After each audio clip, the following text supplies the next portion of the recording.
Hello friends, welcome my YouTube channel. मैं संपत सिंह। आज आपके लिए जो टॉपिक लेके आया हूँ वो है भौतिक परिवर्तन और रासायनिक परिवर्तन, यानी physical change and chemical change. तो ये रीट के अंदर एक नया टॉपिक जुड़ा हुआ है, भौतिक परिवर्तन और रासायनिक परिवर्तन। नए सिलेबस में जुड़ा है ये, तो इसका महत्व काफ़ी बढ़ जाता है। वैसे टॉपिक आसान नहीं है। तो क्या है भौतिक परिवर्तन और रासायनिक परिवर्तन, तो देखते हैं। देखो, भौतिक परिवर्तन की मोटी मोटी बात करें तो भौतिक का मतलब होता है बाहरी, जो उसकी जो दशा होती है, रंग रूप होता है, आकार होता है, वो उसका भौतिक जो है वो गुण होते हैं। जो इंटरनल जो चीज़ें होती हैं, जैसे उनका जो किस गुण, उसके गुण धर्म, यानी वो किस चीज़ का से बना हुआ है, उसका संगठन क्या है, वो उसे जो आंतरिक जो चीज़ें होती है उसके जो रासायनिक गुण धर्म होते हैं, रासायनिक चीज़ें होती है। और भौतिक गुण धर्म उसके क्या होते हैं, बाहरी जो दिखा हुआ है वो भौतिक होता है, आंतरिक चीज़ें होती है वो रासायनिक होता है। तो भौतिक एवं रासायनिक परिवर्तन यानी फिजिकल एंड केमिकल चेंज। तो रिट में जुड़ने के कारण इसका महत्व काफ़ी बढ़ गया है। चलो देखते हैं क्या है। तो पहला हमारा परिवर्तन आता है भौतिक परिवर्तन यानी फिजिकल चेंज। तो फिजिकल चेंज का मतलब यहाँ क्या है, तो वह परिवर्तन जिसमें पदार्थ के भौतिक गुण यानी बाहरी जो गुण होते हैं, रंग रूप आकार तथा अवस्था, यानी ठोस द्रव्य गैस जो भी अवस्था में है, में क्या होता है, में परिवर्तन होता है, में परिवर्तन होता है, परंतु उसके रासायनिक गुणधर्म या जो रासायनिक जो गुण होते हैं उसमें कोई परिवर्तन नहीं होता है। उसे ही हम क्या कहते हैं, भौतिक परिवर्तन कहते हैं।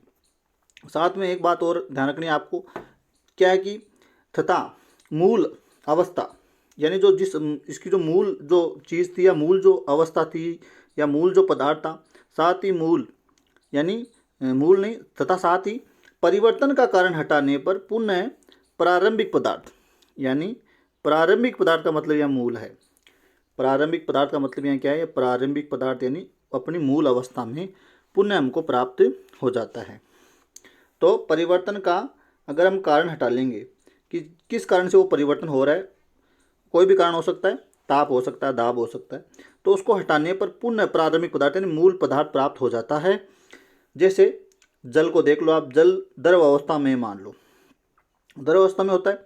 अगर यहाँ कारण क्या हो गया, गर्म हो गया, हमें ताप दे रहे हैं, उष्मा दे रहे हैं, तो गर्म करने पर वो गैसीय अवस्था में चला जाता है, यानी वाष्प में बदल जाता है, भाप में बदल जाता है। अब यहाँ हमने फिर कारण बदल दिया, ठंडा करने पर यानी ताप कम कर दिया, तो वो पुनः क्या हो जाएगा, जो गैस है या द्रव है वो ठोस अवस्था में यानी बर्फ में बदल जाता है। तो यहाँ मूल पदार्थ, उसका जो कारण, जिस कारण से वो अपनी अवस्था को परिवर्तित किया है, वो कारण अगर हम हटा देंगे तो वो अपनी प्रारंभिक पदार्थ में या अपनी मूल अवस्था में लौट आएगा, या मूल पदार्थ हमको वापस मिल जाएगा। तो यहाँ देख सकते हो आप कि हमारे पास यहाँ क्या है, बर्फ़ है, यानी जिसका सूत्र H2O होगा, जल ही होगा, क्योंकि जल तीनों अवस्था में रह सकता है, ठोस अवस्था में भी। अभी हमने क्या किया, इसको ठंडा किया। तो ठंडा करेंगे, देखो बीच में से शुरू करते हैं इसको हम, जल से। तो जल जल को अगर आप ठंडा करोगे तो ये रिवर्स हो जाएगा, पीछे की ओर बिगड़े जा रही है। देखो ये पीछे की ओर जा रही है, पीछे की ओर जा रही है। तो ये ठंडा किए, इसको आधा तीर का निशान लगाते हैं क्योंकि ये रिवर्स हो रही है। ठंडा करेंगे तो क्या बन जाएगी, बर्फ़, यानी ठोस अवस्था में चला जाएगा।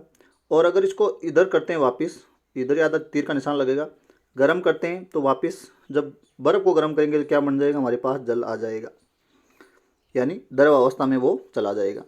अगर जल को गर्म किया, गर्म करेंगे फिर आधा तीर का निशान लगेगा तो भाप बन जाएगी H2O। और अगर इसी गैसीय अवस्था को हम क्या करेंगे, ठंडा करेंगे यानी संघनन करेंगे, तो ये रिवर्स हो जाएगा और वापस जल मिल जाएगा। तो हर जगह सूत्र फॉर्मूला देखो यही रहा, H2O, यानी इसके आंतरिक जो गुण है वो नहीं बदले। यानी आंतरिक गुण क्या है कि हमको पता है ये हाइड्रोजन और ऑक्सीजन से मिलकर बना हुआ है, तो ये हर जगह सेम ही है। लेकिन बाहरी रंग रूप उसका बदल रहा है, कभी ठोस अवस्था में जा रहा है, कभी द्रव अवस्था में जा रहा है, कभी गैसीय अवस्था में जा रहा है।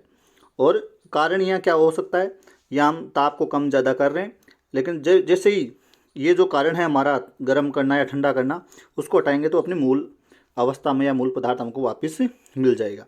लेकिन यहाँ हर जगह देखो सूत्र समान ही है, यहाँ भी H2O है, यहाँ भी H2O है, यहाँ भी H2O है, तो इसके रासायनिक गुणों में कोई परिवर्तन नहीं हुआ है। उसके बाहरी रंग रूपों में गुण हुआ है कि हम कभी इसको द्रव्य अवस्था में देख पा रहे हैं, कभी इसको ठोस अवस्था में, कभी गैसीय अवस्था में।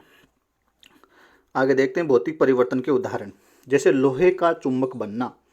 तो लोहे का चुंबक बनने का मतलब है, चुंबक लोहे जो विद्युत जो चुंबक होती है, जैसे विद्युत धारा प्रवाहित करते हैं तो वो जो भी लोहा होता है वो चुंबक की भांति व्यवहार करता है, और जैसे ही चुंबक वो विद्युत धारा हटा लेंगे तो वो सामान्य लोहा बन जाएगा, तो वो मूल अवस्था में लौट आया। इसी के साथ नौसादर यानी अमोनियम क्लोराइड NH4Cl का ऊर्ध्वपातन। तो ऊर्ध्वपातन में क्या होता है, जब किसी ठोस को गर्म किया जाता है तो बिना द्रव्य में बदले सीधे गैसीय अवस्था में चला जाता है, और जब उस गैस को ठंडा किया जाता है तो बिना द्रव्य में बदले सीधे ही ठोस अवस्था में आ जाता है। यानी ऊर्ध्वपातन में आपकी द्रव अवस्था अपसेंट रहती है, ठोस से सीधा गैस और गैस से सीधा ही आपका गैस से सीधा ही ठोस में आ जाता है, तो द्रव अवस्था अपसेंट होती। तो यहाँ भी देख लो, ये नौसादर हमारे पास ठोस अवस्था में, और गर्म किया तो ये चला गया गैसीय अवस्था में, और उसी गैस को वापस जब ठंडा करेंगे तो हमको वापस अमोनियम क्लोराइड ठोस अवस्था में मिल जाएगा। तो मूल पदार्थ हमको यह वापस मिल रहा है, यह अवस्था परिवर्तन हो रही है, ठोस से गैस और गैस से ठोस। तो यह अवस्था का परिवर्तन कैसा परिवर्तन हो गया, भौतिक परिवर्तन हो गया। दूसरा है हमारा शक्कर का पानी में घुलना। शक्कर घोलो, नमक घोलो, तो इनको जब हम घोलेंगे, अभी ये शक्कर मान लो ठोस अवस्था में है, और जैसे पानी में घोलेंगे तो वो लिक्विड अवस्था में चली जाएगी, आपकी द्रव अवस्था में चली जाएगी, और जब उसको हम गर्म करेंगे वापस तो पानी तो भाप बन के उठ जाएगा, और जो भी हमारा जिसमें हम उसको गर्म कर रहे हैं पात्र में, पेंदे में आपकी शक्कर जमी रह जाएगी। तो हम वो जो मूल पदार्थ है, मेन जो चीज़ था हमारा, वो पदार्थ हमको वापस मिल गया, और उसके रासायनिक संगठन में कोई बदलाव नहीं हुआ। शक्कर का जो फॉर्मूला है वो वैसा का वैसा ही रहेगा। तो यहाँ अवस्था चेंज हुई है, ठोस से द्रव में चला गया, द्रव को वापस ठोस बन गया। इसी प्रकार बर्फ़ का पानी बनना अभी देख चुके हैं। कांच का टूटना, कांच का टूटना या कागज़ का फाड़ना या लकड़ी का टूटना एक ही बात है। यहाँ उसके आकार में परिवर्तन हुआ, पहले कांच बड़ा था, तोड़ के छोटा कर दिया, तो यहाँ आकार में परिवर्तन हुआ, लेकिन उसके रासायनिक संगठन में कोई परिवर्तन नहीं हुआ है, उसके कांच के गुणधर्मों में कोई परिवर्तन नहीं हुआ है। इसी प्रकार संघनन की क्रिया, आसवन की क्रिया, ऊर्ध्वपातन की क्रिया को भौतिक परिवर्तन में शामिल किया गया है। यानी ये चीज़ें कैसे परिवर्तन में शामिल है, भौतिक परिवर्तन में। संघनन हो, चाहे आसवन हो, चाहे ऊर्ध्वपातन हो। और बल्ब का जलना, ट्यूबलाइट का जलना, ये भी कैसा परिवर्तन है, भौतिक परिवर्तन है। बंद करेंगे तो बंद हो जाएगा, चलाएंगे तो वो जल जाएगा। तो ये ध्यान रखना आपको, संघनन, आसवन, ऊर्ध्वपातन ये कैसे हैं, भौतिक परिवर्तन है, अपनी मूल अवस्था में वापस लौट आते हैं। अब देखते हैं भौतिक परिवर्तन के गुणधर्म क्या है। पहला गुणधर्म हमारा वो है पदार्थ के केवल भौतिक गुणों में, यानी उसके बाहरी रंग रूप में ही, जैसे अवस्था परिवर्तन हो सकती है, उसका रंग परिवर्तन हो सकता है, उसकी गंध परिवर्तन हो सकती है, आदि में परिवर्तन होता है। दूसरा, परिवर्तन का कारण हटाने पर पुनः मूल अवस्था में लौट आता है। परिवर्तन का कारण जैसे यहाँ दाब या ताप हो सकता है, जैसे वो कारण हटाएंगे वो अपनी मूल अवस्था में वापस लौट आएगा। यानी उसके रासायनिक गुणों में कोई परिवर्तन यहाँ नहीं होता है, और न ही हमको यहाँ कोई नया पदार्थ मिलता है। तीसरा है, ये परिवर्तन अस्थायी होता है, यानी जब तक कोई कारण है वहाँ तब तक वो दूसरी अवस्था में रहेगा, जैसे कारण हटाएंगे वो अपनी मूल अवस्था में आ जाएगा। तो ये कैसा होता है, टेम्परेरी होता है, अस्थायी होता है। चौथा है, नए पदार्थ का निर्माण नहीं होता है, यहाँ मूल वही पदार्थ रहता है, कोई नया पदार्थ आपको यहाँ नहीं मिलेगा। पांचवा क्या है, ये उत्क्रमणीय होता है। कैसा होता है, उत्क्रमणीय, यानी रिवर्स हो जाता है, वापस बैक आ जाता है, एक अवस्था से अगली अवस्था में चला गया, उससे वापस मूल अवस्था में आ गया, तो रिवर्स हो रहा है। रिवर्स का मतलब उत्क्रमणीय। और छठा क्या है, सिर्फ बाहरी गुणों में ही परिवर्तन संभव है, आंतरिक गुणों में कोई परिवर्तन यहाँ नहीं होता है। तो ये हो गए कि इसके भौतिक परिवर्तन के गुण हो गए या गुणधर्म हो गए। नेक्स्ट आता है हमारा रासायनिक परिवर्तन, केमिकल चेंज। तो ये क्या है, वह परिवर्तन जिसमें पदार्थ के रासायनिक गुणों में या गुणधर्मों में तथा उसके संगठन में परिवर्तन हो जाता है या होता है, रासायनिक परिवर्तन कहलाता है। यानी उसका मूल संगठन ही बदल जाता है और उसके रासायनिक गुण बदल जाते हैं, तो ऐसे परिवर्तन को रासायनिक परिवर्तन कहते हैं। तो रासायनिक परिवर्तन के होने पर, रासायनिक परिवर्तन होने पर परिवर्तन का कारण हटाने पर आवश्यक नहीं है कि वह प्रारंभिक पदार्थ या मूल पदार्थ हमको वापस मिले। पीछे हमने देखा कि परिवर्तन का कारण हटा लेंगे तो वो मूल अवस्था में चला जाएगा, हमको प्रारंभिक पदार्थ वापस मिल जाएगा। लेकिन यहाँ ये ज़रूरी बात नहीं है कि परिवर्तन का कारण हटाने पर भी हमको प्रारंभिक पदार्थ वापस मिले। जैसे कोयले का जलना, तो कोयले को जब जलाएंगे तो CO2 गैस बनती है, तो CO2 यहाँ एक नया पदार्थ हो गया। अब जैसे आगे देखते हैं, ये हमारे पास क्या है, कार्बन है, कोयला है, कोयला कौन सी अवस्था में, ठोस अवस्था में। तो अब इसको हमने क्या किया, इसका दहन किया, ऑक्सीजन की उपस्थिति में जला और इससे क्या बन गई, CO2 बन गई। अब इस CO2 से हम वापस क्या है, ये ऑक्सीजन और ये कार्बन वापस नहीं बना सकते।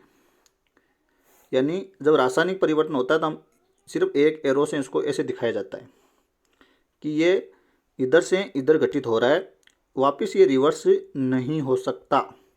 लेकिन भौतिक परिवर्तन में हमने कैसा निशान दिखाया था, ऐसा, या तो ऐसा दिखा सकते हो, साम्य अवस्था को दिखाता है, या आप चाहो तो उसको ऐसा निशान भी दिखा सकते हो भौतिक परिवर्तन में कि एक पदार्थ ए से क्या बन रहा है, बी, और बी से वापस क्या बन रहा है, ए।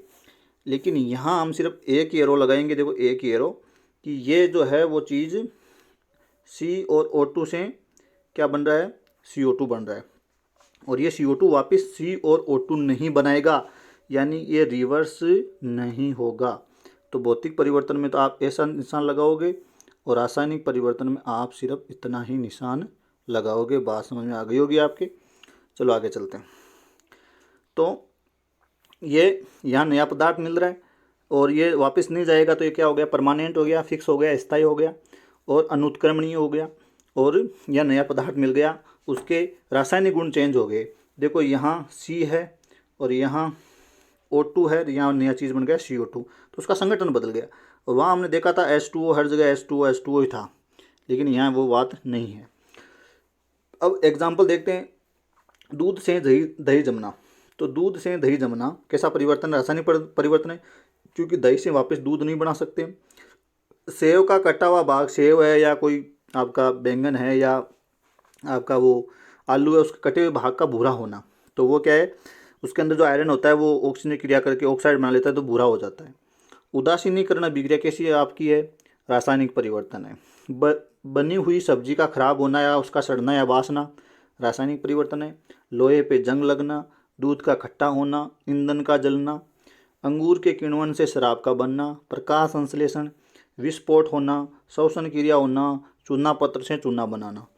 ऐसे कई सारे एग्जाम्पल आप ले सकते हो, जिसको सभी आपको उसको हम देख रहे हैं कि यहाँ रासायनिक परिवर्तन हो रहा है।